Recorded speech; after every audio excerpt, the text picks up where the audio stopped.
AJA Video Systems, proud supporter of Just Seen It, offers a wide range of professional acquisition and post-production solutions. Learn more at aja.com/PTV.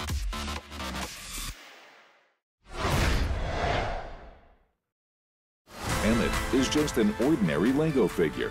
The special has arisen. When he is mistaken for being the special, he's chosen to save the Lego universe. I'm just gonna come right out. I have no idea what's going on. So he and his team must fight an evil tyrant in the Lego Movie. Hi, I'm Kevin. I'm Aaron. And I'm Salim, and we're here to talk about the Lego Movie. We've all just seen it. Kevin, what'd you think? I found it exhausting.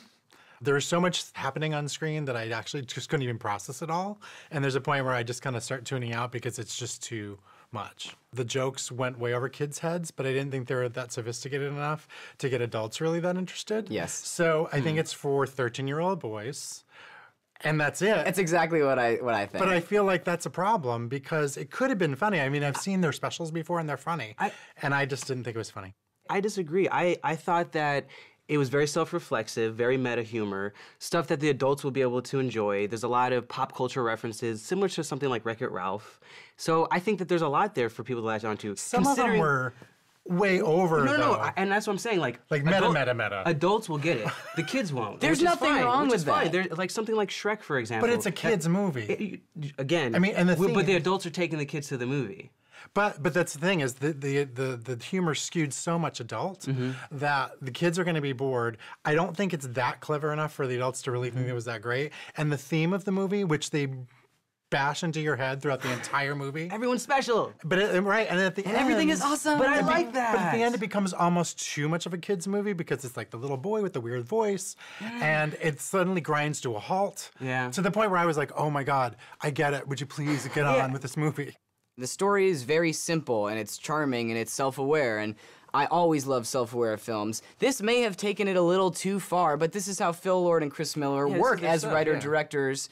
I mean, Cloudy with a Chance of Meatballs is exactly like that. It may have appealed to a wider demographic than this film did, but it's still the same type of film. And then 21 Jump Street, you know, that's an R-rated comedy, but it still had that same aesthetic, that self-aware, making jokes about the now. And I liked both those two movies. Yeah, and I did too. And this was probably the worst of the three, but it's still not, but that's not to say that it's a bad movie. It's, but you're right, it doesn't have an audience because the kids didn't laugh at the majority of the jokes. Right. I disagree, though. The kids that I was around, they were laughing, they were enjoying all the set pieces, because I think that's what Phil Lord and Chris Miller do very well. They're extremely creative. They are able to create amazing set pieces, because more or less this world is an amalgamation of the different Lego sets that we've played as kids, combined with popular characters that have been popularized in their Lego video games. You know what, I think maybe you hit what the problem is that I like these screenwriters and directors, and I think they work well in other mediums. Maybe they were saddled with the fact that they had to do certain things because it's a brand. Step 3, exercise. Jumping jacks, hit them. 1, 2, 3. I am so pumped up! So let's talk about the voice acting a little bit. We have quite a few voice actors here who really bring it home. Our lead, of course, is Chris Pratt, who plays Emmet. I think he's great. He's pretty much an extended version of his Andy Dwyer character from Parks and Recreation. I'm actually just impressed that he's getting these roles and consistently following through and doing really well with them. Especially now because he's going to be in Guardians of the Galaxy too. He's growing as an actor. That's right. Yeah, he is. He's growing as an actor. He's getting better roles. I don't think he does anything special. I mean, yeah, he's just playing himself or what we know him to be as himself because that's how he is on Parks and Rec. Everybody's kind of that way.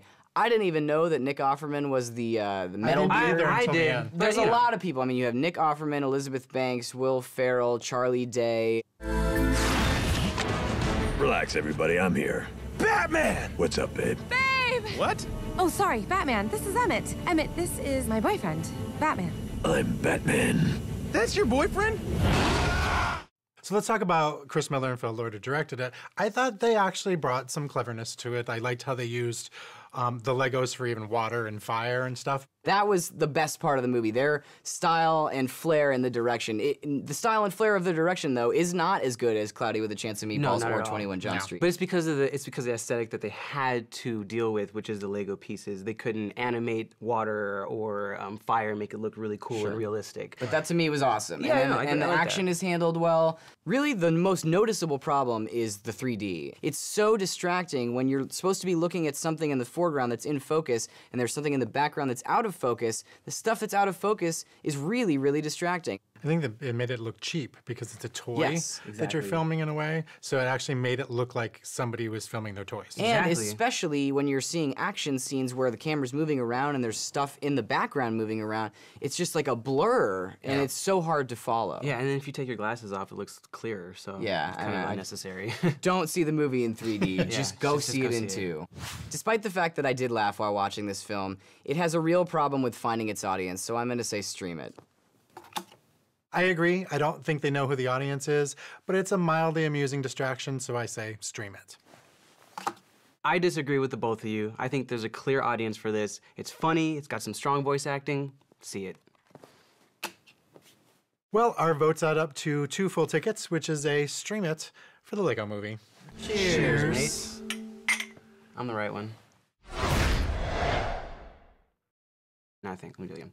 Let's talk about... That was my stomach. Just Seen It is made possible by Adobe and the Adobe Creative Cloud, including Adobe Premiere Pro, Photoshop, and After Effects. More information is available at bit.ly/AdobePTV.